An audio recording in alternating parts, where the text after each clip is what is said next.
Ekhuluma engaphakathi kwemoto yamaphoyisa ebizwa ngenyala, uLisufi ubonge bonke laba bakwazile ukufinqa imkhono balwe nesihlava sokucwasa kulesikole.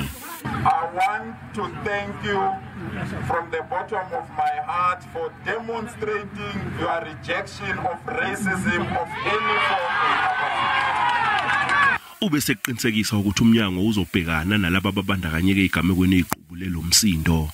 Those that have been identified as culprits, we will attend to them appropriately.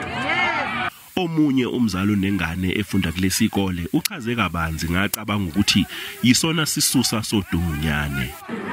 Two boys were fighting and he took the one because it's his duty. He took the one off from the other one. We heard it yesterday from the father's mouth and he was there. And then they started attacking him, jumping on his back, and he fought back.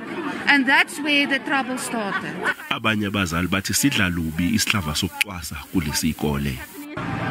There's always been a racist at this school and kids have been complaining. Everybody has been complaining. We're not talking about this school only because we have other primary school with the same things are happening. Omunye umfundi uthi waxhimfwa ngesibhakela eshaywa umlungu kanti kunothisha osolo ngokunukubeza abafundi.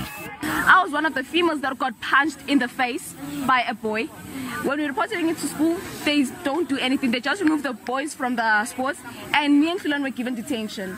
Kusenjalo kunabazali bebeqhinqe emahhovisi omnyango wemfundo esisekelo ePitoli befuna ukuthi umnyango uze nesisombululo senkinga yokugcwala ngokweqile kwezikole.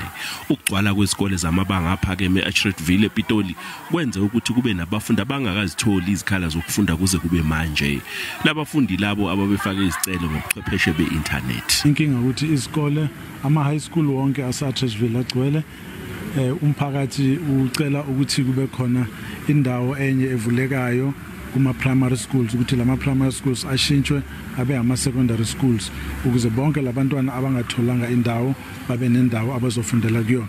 Umnyango wemfundo esisekelo ukhala ngokuthi ziyashesha ukugcwala izikole zasemalokishini kanti enye izimbangela zalokhu ukufuduka kwabantu besuka kwezinye isifundazwe.